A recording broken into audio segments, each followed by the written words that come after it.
future rangefinder lenses.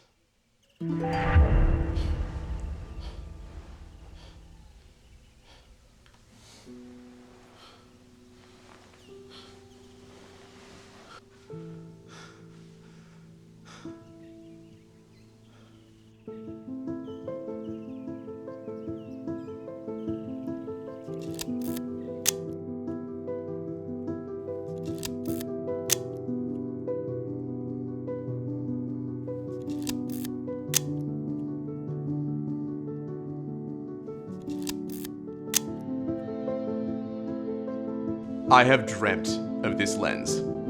So, Laowa contacted me about a month ago asking if I wanted to test out some of their lenses. They had a 15mm prime for the Leica M system that they wanted to see if I'd be interested in trying out.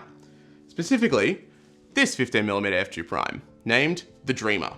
Hence the whole dreaming of this lens intro and title. Yeah, I thought it was clever. Now, I've never shot with such a wide angle lens on a rangefinder before, so I said, yes, of course, send it over, before realizing that I don't actually have any full frame cameras. See, I have the M8, which is a 1.33 crop, so the 15mm would look like a 20mm, and all my other cameras are Fujifilm crop sensor, so the 15mm would look like a 22.5mm lens on them. Now, I explained this to Laowa, and they still wanted to send me the lens to try out, so all right, cool, I got it in, and I was testing it, and I enjoyed it, but I really, really wish that I had a full frame camera to test this lens out with to get the most of its crazy 15mm focal length. And one morning, in the shower, it hit me.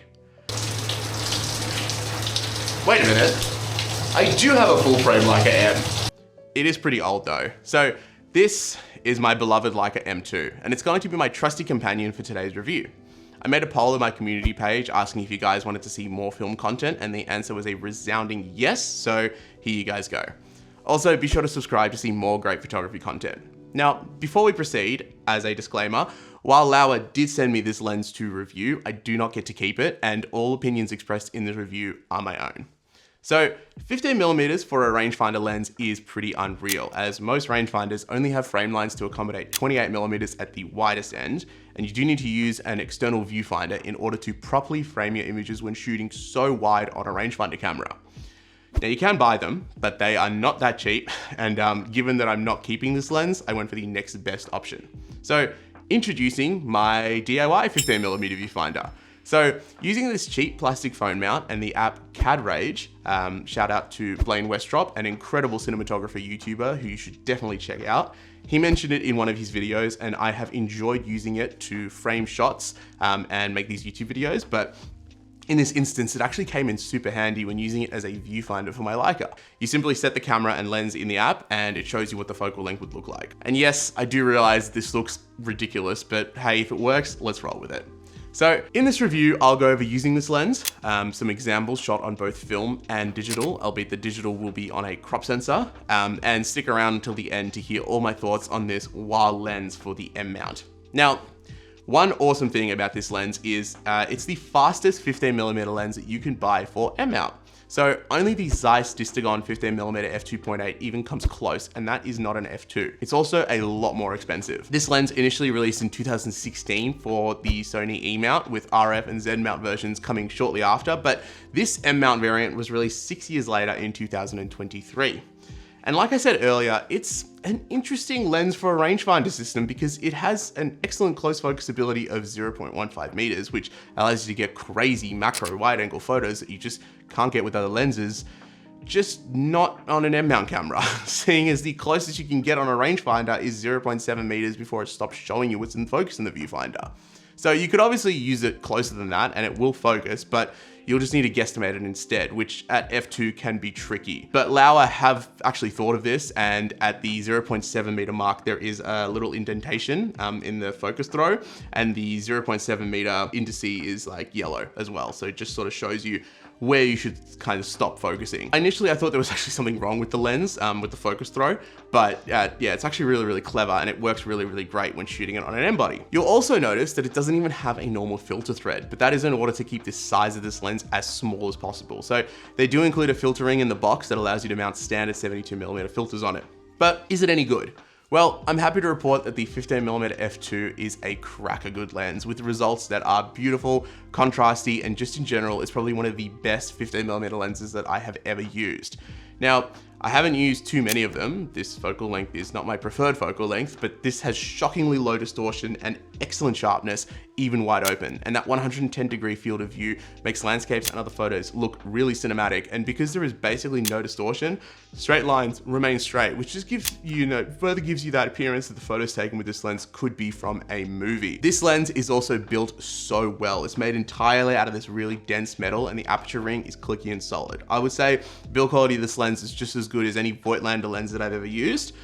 So yeah, if you've ever tried a Voigtlander lens, you'll know how this thing is built. And going back to that focal length, so 15mm on full frame is very, very wide. And you do really need to consider how you frame for photos, because you just can't shoot it like you would something like a 28 or a 35mm lens. But that is not to say that it's bad. It's actually really, really fun. And I probably would have enjoyed it even more had I used a dedicated 15mm viewfinder, as the DIY one that I had actually added so much extra weight to the camera that it wasn't the most fun thing in the world to carry around with me. On a crop body, which is where I did quite a bit of testing, seeing as I don't have a full frame digital Leica M, the 15mm focal length becomes more like a 22.5mm lens on the X-T5, which is still wide, but it's not quite as impressive as the 15mm that it is on full frame.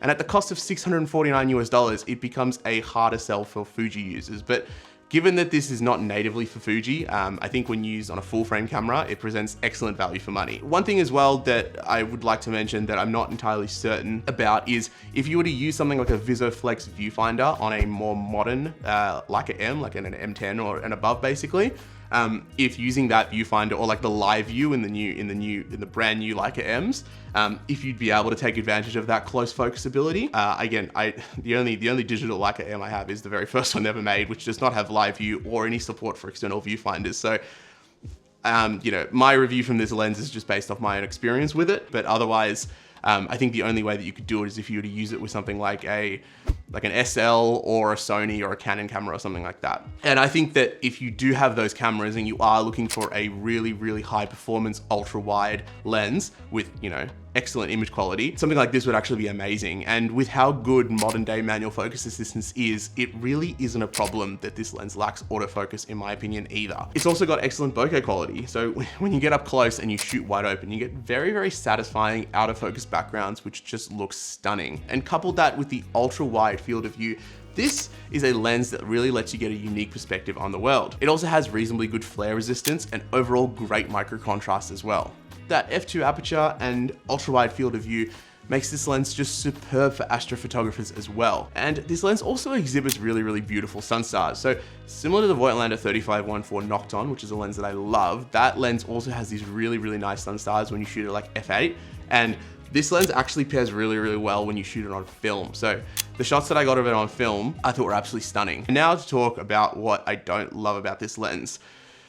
So the size of it, for starters, and I understand that it is smaller than its E and like RF mount cousin, because they did sort of get rid of the filter thread on it to try and make it a little bit smaller. It is definitely small for a mirrorless lens, but for an M mount camera, I find that I do typically want to use even smaller lenses. So that's why I love the 35-1.4 because it's a 1.4 lens and it's absolutely tiny. I understand that, optically it might be very, very difficult to make a lens this wide with this wide of an aperture as well. Smaller, but I just find that its size is very, very similar to, I had a TT Artisan 35-1.4 back in the day. Very, very similar size lens, and it's just, especially on like an M2, it's just a little bit too front heavy. So it's a little bit big. And I think the fact that you need to use an external viewfinder with it in order to frame your shots properly at all, because I did try to use this lens without a viewfinder, just so I thought, screw it, I'll just wing it and see what happens. It's really, really hard to frame anything with this lens, unless you have that external viewfinder. So putting the viewfinder on really definitely made the experience much more enjoyable. I would love it if Laowa, I would love it if Laowa would actually provide maybe a 15mm viewfinder, especially with the M mount version of this lens. I think that would be really nice, especially at the price point of $649 US. I think as well, I think it's just a little bit of it's a bit unfortunate that, you're losing half of its close focus ability using it on an M mount camera.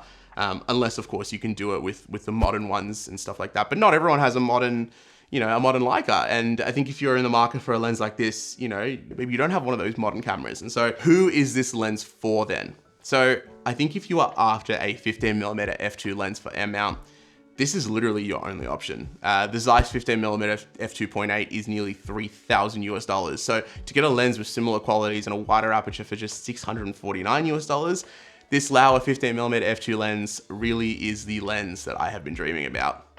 Thank you so much for watching. Have a great day.